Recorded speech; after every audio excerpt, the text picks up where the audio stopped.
to this edition of Free Thinking with Montel. And I'm so happy that you're here. And I'm so happy to have a guest with us today that's joining us all the way from Moscow. And I want to tell you a little bit about the story. Imagine for a moment that you're a parent of an adult child in his 20s who's got everything like the American dream and going to college and buying a home and a successful career all ahead of him. And then all of a sudden, imagine that all being taken away from him in just one instant because your son has been framed with a crime that he obviously didn't commit. And he's been sentenced to 9 years in a Russian labor camp, having become a pawn in the dispute between the United States and the Russian government. That's the reality for today's guest, who's lived since June 16th, 2019, Joey Reed, who's the father of Mr. Trevor Reed, an honorably discharged former Marine who turned 29 this year in a Russian jail. And today, Trevor's spent his 426th day being held in prison in Russia. And joining us all the way from Moscow is Joey for this edition of Free Thinking. And Joey, thank you so much for being here with us today, sir. Thank you, Mr. Williams. We appreciate you hearing our story. Absolutely. No ifs, ands, or buts. Before we get started, I want to make it clear to everybody that Trevor Reed is an innocent man.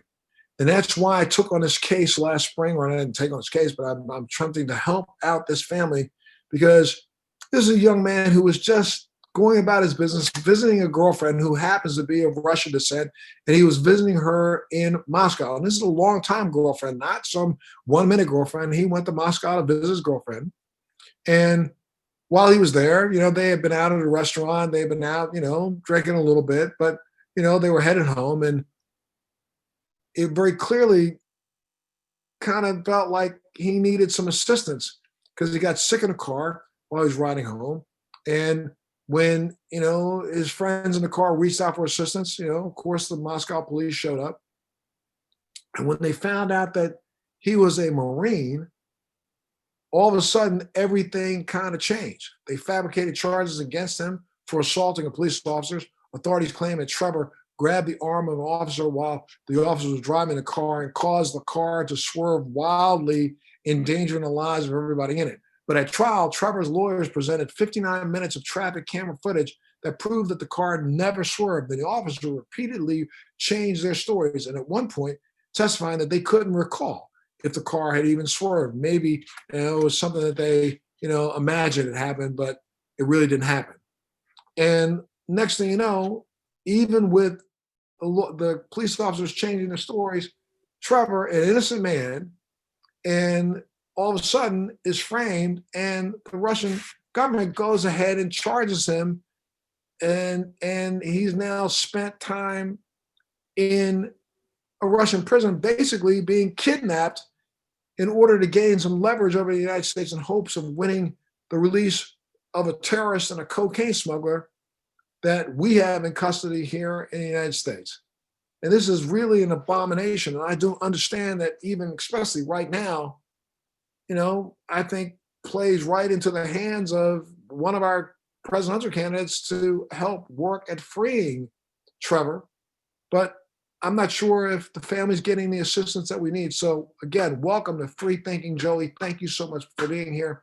Please tell us a little bit about Trevor, the man. Tell me about your son. Well, again, thank you for having me on your program. Trevor, I love Trevor and his sister Taylor, more than anything or any person in the world. Trevor is a good person. We believe we did a good job raising him. He has good values. He was an Eagle Scout, and he personifies a lot of the traits, the laws that Scouts follow. He's trustworthy. He has a very good sense of humor. He's very witty. Even in the courtroom, there was a time where the judge asked everyone what day were they available for the next hearing. Asked the translator and the attorneys and the prosecutor, and Trevor raised his hand and he said, "Your Honor, I'm available anytime." So he's very likable and friendly. He helps other people. Doesn't hesitate to help someone. He's very intelligent. He didn't do well in school, in high school. He just never liked his studies, but once he got out of the Marine Corps and went back to college, he's a straight A student, and he loved it. So he was excelling in college, and he's just he's a good son and a good person. And was he deployed to the Middle East during his stint in the Marine Corps? He was. He did one, and I'm a former Marine myself, so I use different terms than they use now. He went on one float, or they call it a MU now, mobile expeditionary unit, and but they didn't. He was never in combat. His MU moved around in the Middle East in between the Persian Gulf and Africa. They moved back and forth, doing training in different countries, but he was never in a war zone. I mean, you must have been worried sick about him being gone during that deployment, though, right? I watched international news and certain websites where you could kind of track where they were located, just to kind of keep track of where he was at and what was happening in that region. Yes, we were worried. I mean, and I would think that right now you are coming to us right now for Part of Free Thinking from Moscow. You literally moved to Moscow in September of 2019, and that's has to have been. What's that like for you? It was very different initially, because not very many people speak English here. There's no reason to, like in a lot of other European and Asian countries. So it's sometimes difficult to communicate. But I will say this: it's very refreshing to find that people, anywhere I go and I need to communicate and I try to communicate, people they're always eager to help you and try and communicate in some form. So now I've learned to, speak, basic, hello, thank you, I need this, how much is it? Those kind of, do you have a menu in English? I don't speak Russian, basic, so I can basically communicate. And now everyone has a translator on their telephone. And other than that, the people here are very similar to Americans. They seem to have the same values, the same, anyway, in fact, they're, in a lot of ways, they're friendlier than in some major cities in the United States. There's a lot of things that are different as far as the infrastructure, the way the roads are, the telephone system, and some different, there's things just kind of different, but I've become, used to them now. So it's not as odd or as hard to navigate. So. Well, let's back up for a second. Why don't you take us on this journey? When did you find out that Trevor was in trouble? Lena, Trevor's girlfriend, fiance, she called me when they arrived at the police station, because her and the people that they were riding with, they followed the police car to the police station. And they also witnessed that the car never swerved or acted erratically. And then she was at the police station, I'm guessing, for about an hour. And the police finally said, and she called me from there, and they finally told her, look, come back about 9 a.m. and pick him up after he's sobered up. And how did Lena describe that evening? Take us through the beginning to the end of the evening itself, at least from what your perspective is. What I understand is that they were at a birthday party that was for her and for another person that worked in the same law firm where she works. And I believe it was outdoors, and it was either in a park or in a yard. So it wasn't in a bar or a restaurant or anything like that, to my knowledge. And everyone was toasting vodka, and Trevor believed, this is what he told me later, is that it's disrespectful if someone toasts you, like they toast to the United States or they toast to Russia, and you say no, then that's very disrespectful. And so he was toasting with people, and he said he doesn't remember anything after like the 5th or 6th shot of vodka, which he, I think, now describes as cheap vodka. And so then Lena said they caught a ride with someone that was going the direction of her apartment. And then on the way home, he became sick. And so they had to stop. They didn't want him to throw up in the car. So they pulled over and he got out. And then they were having a hard time getting him to get back into the car. So, and they were afraid that he was going to run into traffic. They were near a major highway and hurt himself or someone else. So they called the police, and I believe they said, he's misbehaving. So the police came, And then, and he was not fighting anyone or agitated when they arrived. So they said, well, let's take him to the police station and we'll figure out what to do there.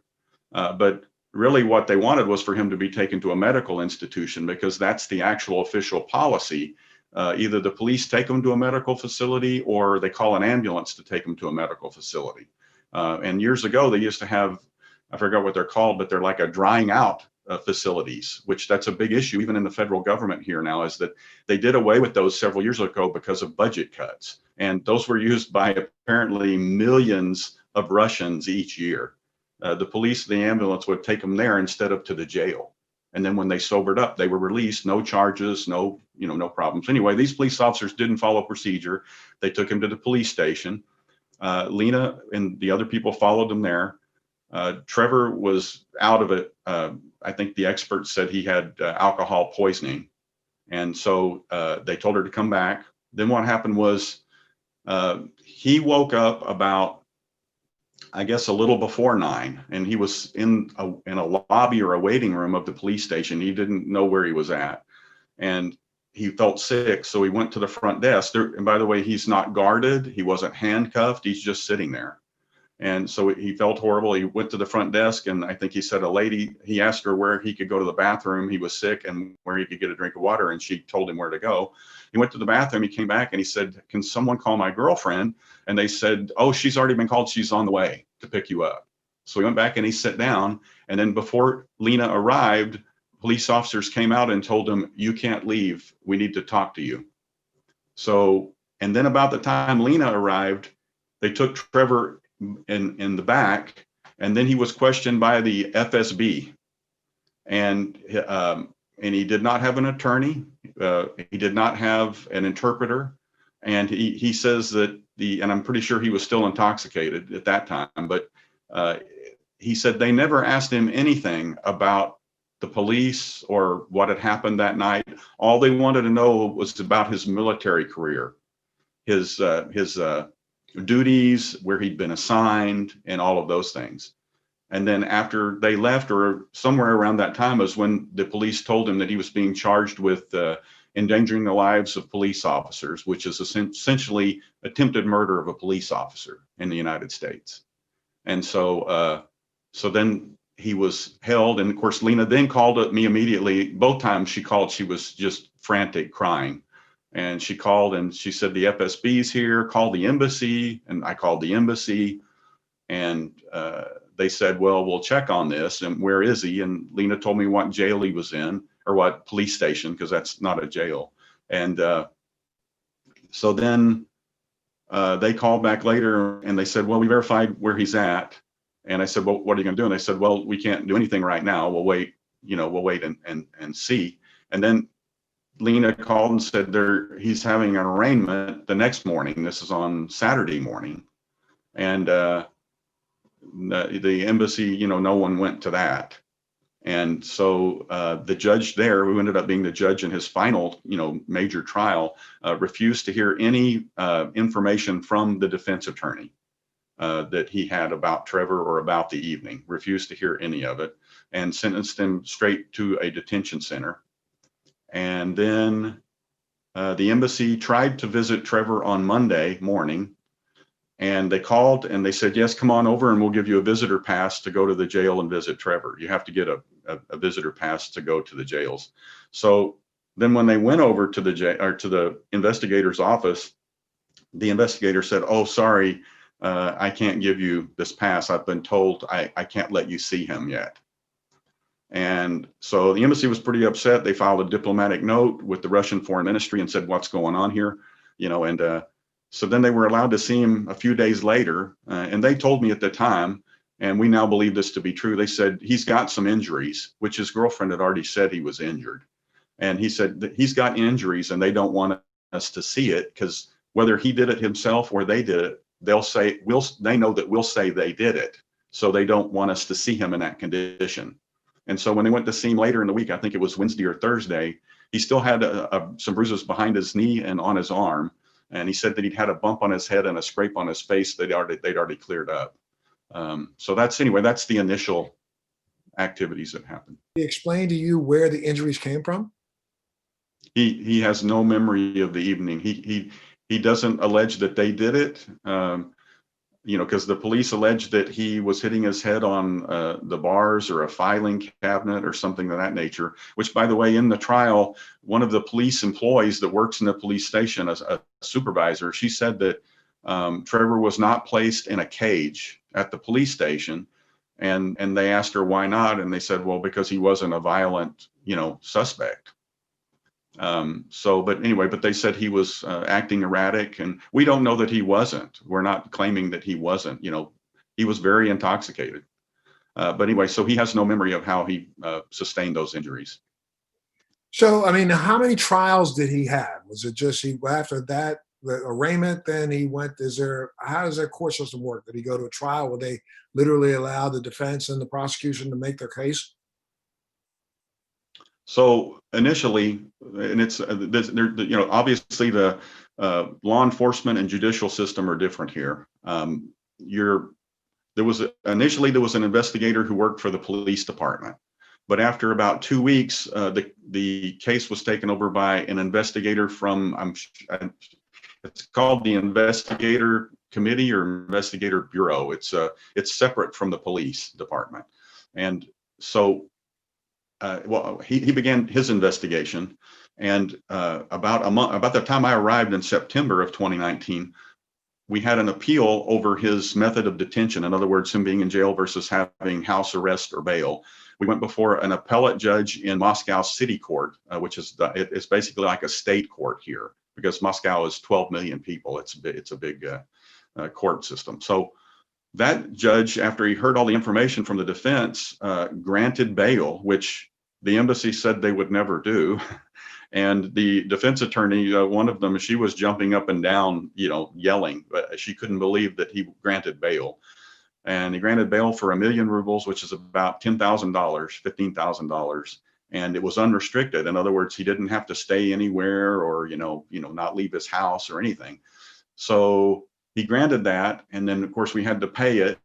We paid. This was Friday afternoon, and we had money on an account in the embassy. We couldn't get it because they were having a going away party for the ambassador, and it was too short of a period of time for them to get that cash together. But we got it first thing Monday morning, and Lena and I went to the bank, deposited it, and transferred it into the court's bank system.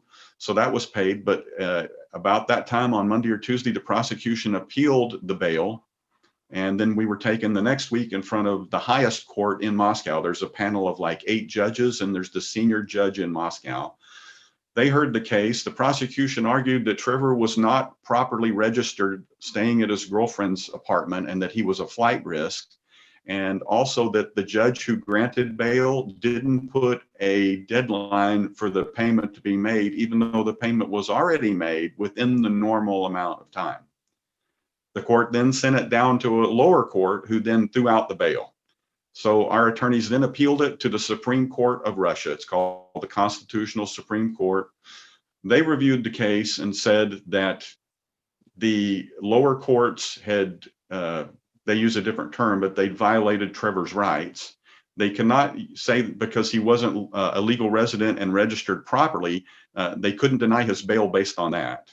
And so then it went to the Court of Causation, which is another high-level court. They agreed, but they said they couldn't handle the release, and that needed to be sent back to the Moscow court. It got back to the Moscow court. This is 7 months later or whatever, 6 months later, and it got back to Moscow City Court, and they threw it out again on the same principles that the Supreme Court said you can't use those. So the Supreme Court here doesn't have the same authority as the Supreme Court in the United States. So anyway, he's never been released from jail. And during all that first initial period of time, he is not convicted. So he's just waiting for his trial. Oh, well, I should mention, so the main trial began the end of February. There was one pre-trial hearing, and then on March 11th was the first day of the trial. And on about March 12th or 13th, the jails were closed and the courts were shut down for everything except cases related to detention or emergencies. So Trevor's trial was put on hold for about 4 months due to the pandemic. But now, as you were asking about his jail conditions, well, I refer to it as a prison. It is an old prison, and so they call them pre-detention centers. And Trevor was sent to what I'm told is one of the best pre-detention centers in Moscow. And I can describe it as saying, looking at prisons in the United States in the 1960s and the 1970s. When I go in, I go there several times to deliver food and items that you can take directly to the jail and give to Trevor. You pass it through and you go through the, it takes a half a day to give an apple. And then I also go there for visitations. But, when you walk in, there's a bunch of trash cans and rats running around inside the building. And so it looks like the walls and the floors haven't been done in about, 40 years. So he lives in a room. He's been in different rooms. And he's in what's called Spez block, which I guess is a special block. And I don't know why that is, but he's in a room with where there's 6 beds. And there's like a picnic table in the middle, and they have a TV. And they have they have to boil their own water. No one drinks the water here. People generally boil it or buy their water. And then they can heat up their food in water. Like you put it in a bag, you put it in the water, you heat the water up. That's their, homemade microwave, I guess you would say. They're brought food, I don't know how many times a day, but it's like in the old movies, they open a door inside the door and shove the food through the door. They're only time they're allowed to come out of the room in the mornings. They're usually given an hour where they take them to a room on the roof that has it has an open roof and with bars across the top, and then there's a cover over that so the rain and snow won't hit them. But you're allowed to, in that room, to walk in circles or walk back and forth for an hour. And then they have another room like that that has a weight machine that has like one part of it that works. And you can pay 300 rubles once or twice a week or a month or whatever to go there if you want to use the one station weight machine. He said the food is a lot of times goulash type of food, and he doesn't complain about the food, but we try and bring him or send him extra food. He has made us feel a difference in the prisons here and the prisons in the United States, and this is very profound. Is he told us right off the bat when he got there, someone that's related, involved with the mafia, which is in all the prisons, they immediately tell him what the rules are, and that the rules are there's no fighting, there's no violence or aggression or anything towards other inmates, or then you will be in trouble with the mafia. It's not so much that you're afraid, of the guards, although we've heard of other people that have been mistreated by guards, but Trevor never has been. And I want to make that clear. But so Trevor said, look, there's no fear of like being hurt here, like, being stabbed or killed or anything like that. And he's told us that he believes the reason for that is because so many of the people inside the prison are innocent. They're not criminals. And when you meet the families of these people in the lobby, the ones who speak English, and it's a common story. There's many people who are in prison here for minor crimes, or they are there for some sort of supposed fraudulent business practices. And so it's a lot of the people, the percentage of innocent people in Russian jails is far greater than that in the United States. Now, what's his state of mind? It's been up and down, during this time. There was a period of 4 months where we were able to write to him, but and by the way, all of our communications with him have to be written in Russian, and they're sent through an email system, and he has to handwrite his replies in Russian, which was difficult initially because he couldn't write Russian, or he wrote very little Russian. He'd had very little Russian language training, and it's gotten better obviously since he's been there. But so the embassy did not speak to Trevor for 6 months. And we were kind of concerned about that because that's one of their primary functions is to, make sure the health and welfare of prisoners inside foreign prisons. And so they had not seen him since February until I think it was June or July. They spoke to him on the phone. And so part of that was the jails were closed now, and we argued, well, the jail is closed to families but it's still open to attorneys. The attorneys were going to visit their clients in the rooms where families normally went, where there's no direct contact with them. There's glass and bars and you can't, touch them. You couldn't get the virus. And so we were kind of arguing, well, if the attorneys can see him, why can't the embassy see him? But that didn't happen. And then then there was problems getting a phone card to Trevor so that he could make a call when they would allow him to, and the judge would give him permission, which, by the way, many prisoners are allowed to make phone calls on a regular basis to their families, much less to an embassy or their attorneys. And Trevor's never been given that right. And I should also mention one of the Russian prisoners that's in the United States, the arms dealer, apparently he was allowed to call Russia every week until recently when something happened and they changed his privileges. But I'm thinking, and the Russian embassy and his wife made a big deal in the media that they'd lost contact with them. And then when you looked at it, they hadn't spoken to him in 8 days. Our embassy didn't speak to Trevor for 6 months. So during that time, his mental state was not the greatest. He kind of felt like he'd been forgotten, and he was going to go away for a long time, even though he doesn't, think that he's done anything. And but now, since it's all clear what's happened with the longest sentence ever given to anyone in Russia for this charge, and the ambassador has been to visit him twice now. And now Congress is speaking out on his behalf, and the media is now covering his case, although no television stations or no network TV stations, CNN, Fox, or any of the major networks have ever carried his story on a primetime news program. But he's still happy that there is news about him and that people know he didn't do this. And so right now he's actually even though he's had this horrible sentence, he's actually in a good state of mind right now. Well, I mean, and the sentence is horrible. He's got 9 years that he's looking at right now. And I mean, I know you have written multiple letters to President Trump and you've not received a response yet. Is that correct? Well, our letters to the president have been through the White House email system. And, I've gotten one or two, automatic replies, but I didn't expect anything different there.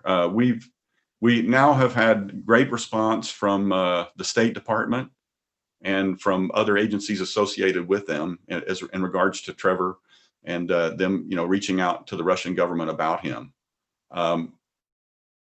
I was going to ask you. Secretary Pompeo and the president haven't publicly spoken out about Trevor's case, but we haven't been too concerned about that because, that might be because they don't want to affect any type of negotiations that might occur, involving Trevor. And so we understand that there's things going on that we don't understand or know about. And I mean, obviously we would like it if the president and the Secretary of State spoke out like they have for Paul Whelan and for other political prisoners. And by the way, Congress is referring to him as a political prisoner, and the ambassador to Russia has spoken out several times about Trevor being wrongfully detained and that there's something really wrong with this whole situation. Now, I know that Trevor has appealed his conviction, and there's a hearing now set for October 27th. Is that still on? It is at the moment, but every day here, like in the United States and in Europe, the virus is increasing. So they're starting to clamp down. And so already I've been told that the courts are now closed to media and people not directly participating in the trial, which they did during the pandemic before. Now, Trevor's main trial, it was open. The media and friends and family were all allowed to attend, which quite frankly, we were kind of surprised that they would allow everyone into his trial and then, hear all the evidence and then give him this horrible sentence. But so I'm hopeful that the trial or the appeal will continue and they may not, because the problem before, this is strange too. The courts opened when the pandemic lockdown was slowing down here or opening up. The courts opened back up, but the jails would not allow the defendants to leave for their court dates.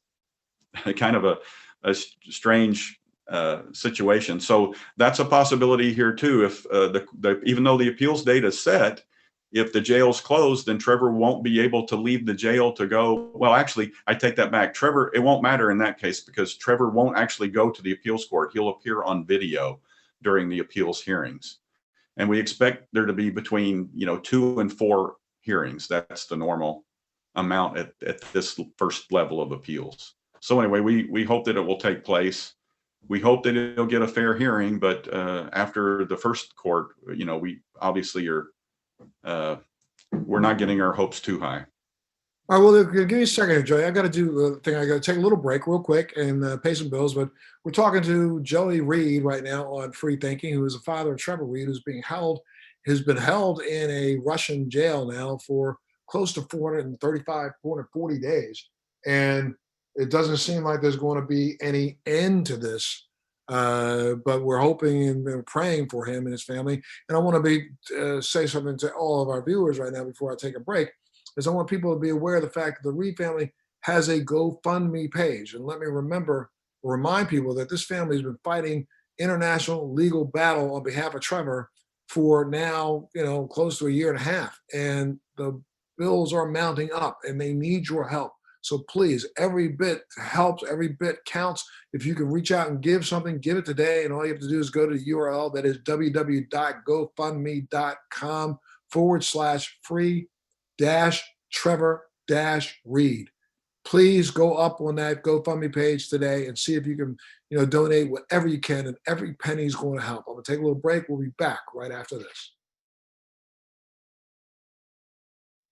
Hi, and welcome to this edition of Free Thinking with Montel, and thank you so much for tuning in today. Our guest today is Mr. Joey Reed, who is the father of Trevor Reed, who is an innocent man that's been held in a Russian prison now for almost, 430 days. And he's been held there because we think, and most people think, it's because of, state-sponsored kidnapping in a sense to have leverage over the United States and hoping of winning the release of some terrorists and maybe even a cocaine smuggler in exchange for the release of Trevor. And this is really crazy because, I know a lot of you know that I've been involved in several cases of Marines that have been left behind. And I do truly believe that you leave no soldier behind. And maybe, in fact, Trevor is guilty of a few things, maybe guilty of, disorderly conduct and maybe guilty of getting drunk and public intoxication, but he's not guilty of the charges that have been levied against him, claiming that he was threatening the life and endangering the life of police officers, and sentenced now to 9 years in a work prison for that, which is absolutely ridiculous. And right now we need to get Trevor back home. And we're joined today by Joey Reed, who is Trevor's father, hoping to support his son in helping him get released. I know that he's got an update or upcoming hearing on October 27th, possibly that may happen, but because of COVID, of course, their court system has been slowed down over there, but hopefully it'll happen. And Joey, I want to ask you, let's go back now over a couple of things that literally are just glaring. And those things that are glaring is that even in his trial, the police officers basically,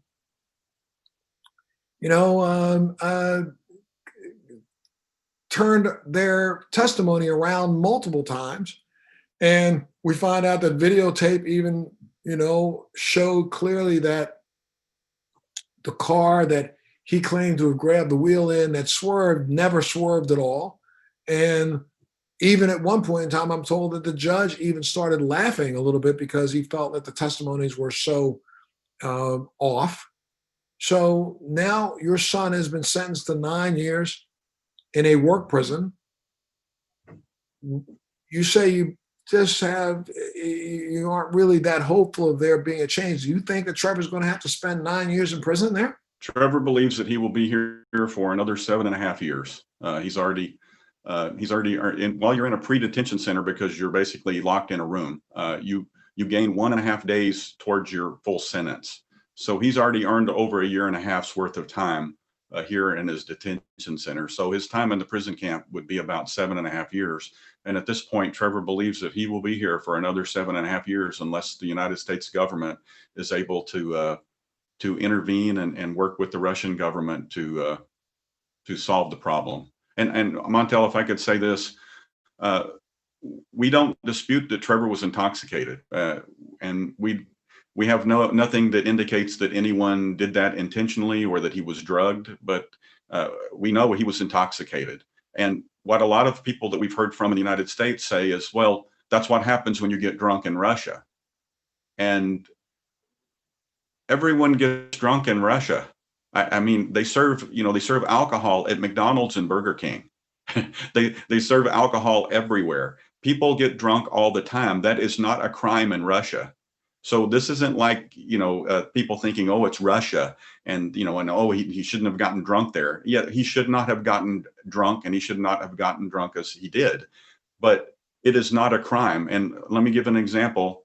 There's another case in Russia about 10 years ago where a drunk man was being taken to a hospital, not the police station. And on the way to the hospital, he grabbed the driver's arm, and the other policeman tried to stop him. And the man he attacked the police officer, and he hurt the police officer's eye. He actually injured him.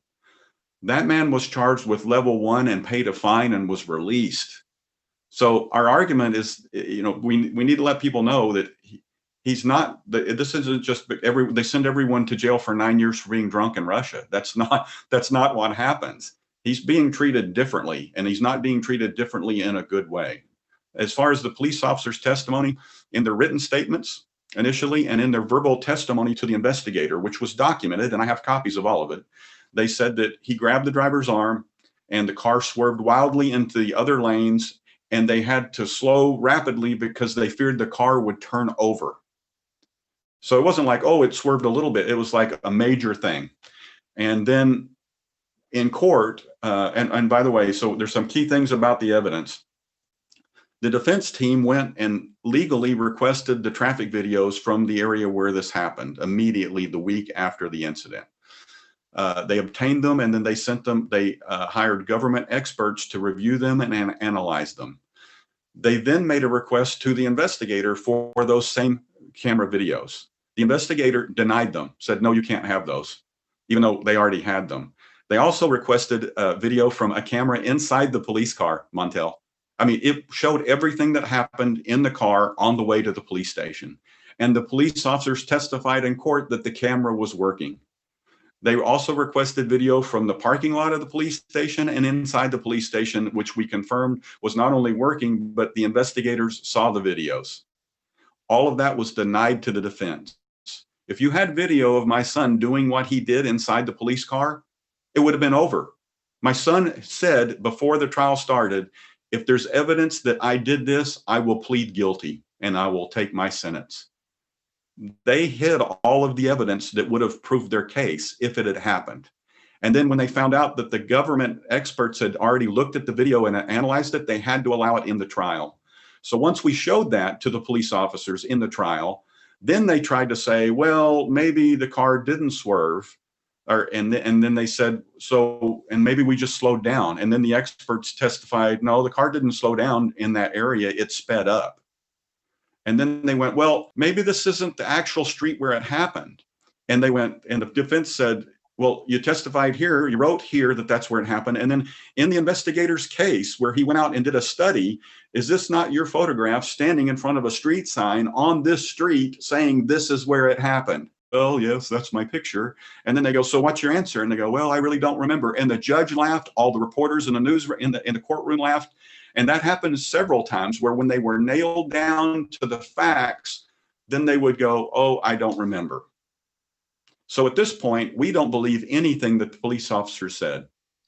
But then what makes you think then, and what makes anyone think that Trevor's just being held as leverage in a release for quid pro quo for some Russian detainees that are being held in the United States? Has anybody ever brought that up? Anybody ever said anything about that? No, sir.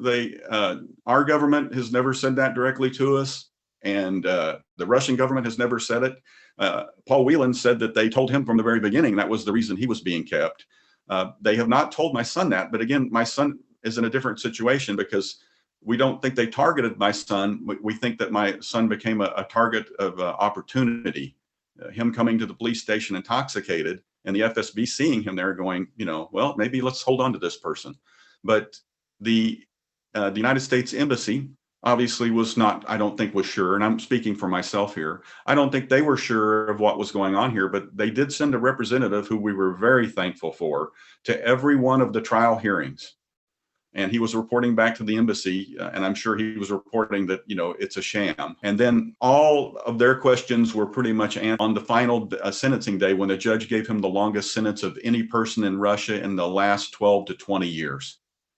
So that sent a clear signal that, yeah, this is ridiculous. A newspaper in Moscow today, the headline or the lead quote in the story is, American student sentenced to 9 years for bruising a police officer.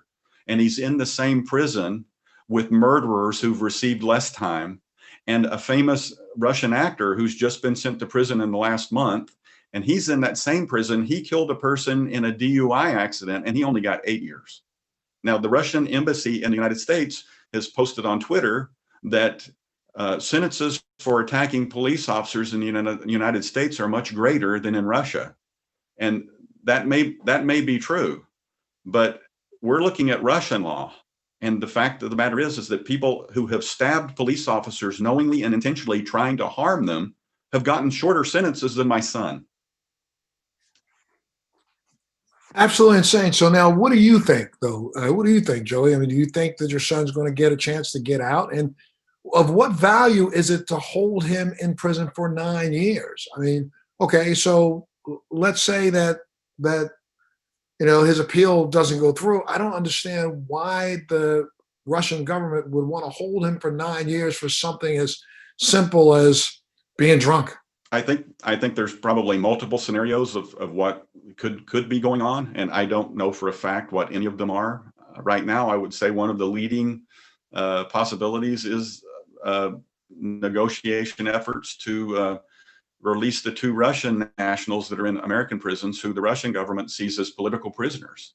And that's a distinct possibility. And if that was their intention, they're obviously not going to say that that's their intention.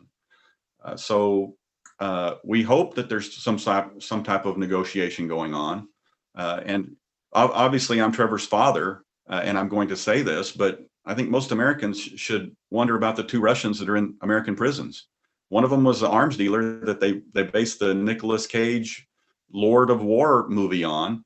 He was captured in Thailand and then transferred to the United States to stand trial. And the other man was a pilot smuggling drugs in Africa. And he was arrested in Africa and then taken back to the United States and stood trial. It's going to cost the United States government $500,000 or more to keep them for another 10 years. And I realize that, Russia possibly taking people prisoner that didn't do anything and then using them as bargaining chips, you shouldn't condone that. But at the same time, the president has said one of his primary objectives is to return Americans wrongfully detained overseas. And he's done that several times in different places. And so obviously as a parent, I say trade for them.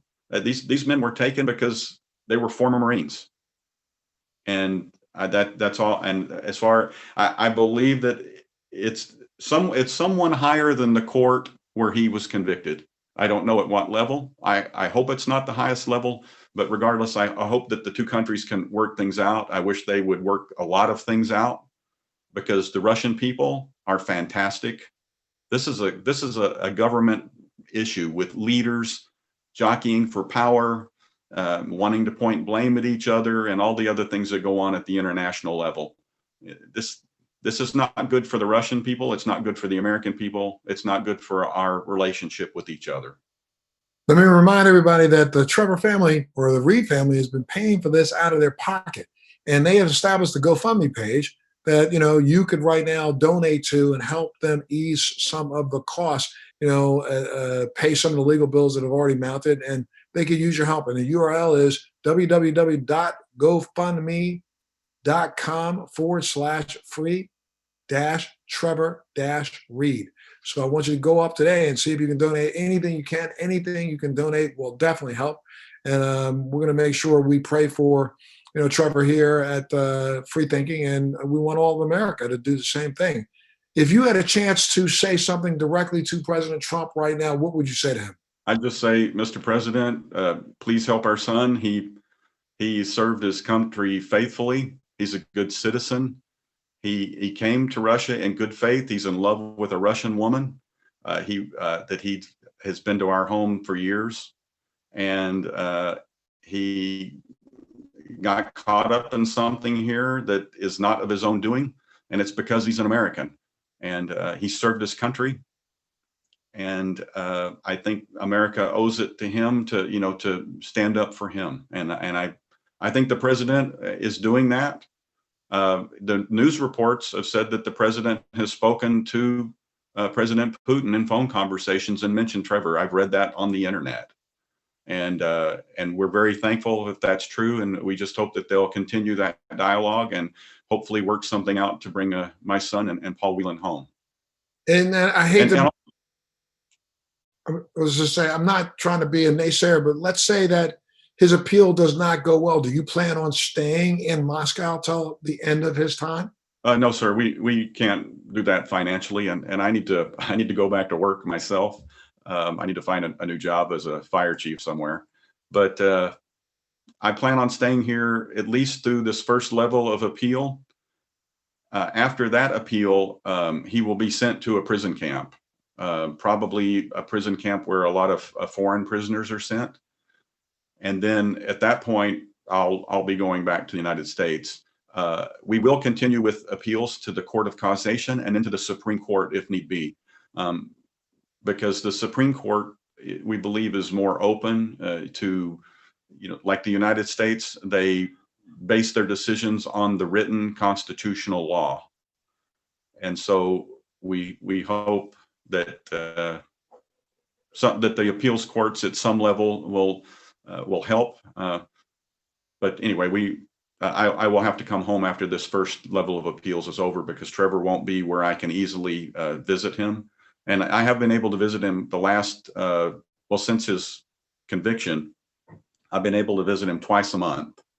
And Lena and I visited him together a few weeks ago, and I get to go see him again next week. And that may be the last time I get to see him before he goes to prison. So, well, and I also one other thing, Montel, I'd like to say thank you to all the people who, family and friends, and concerned people who've already donated to our GoFundMe page. We're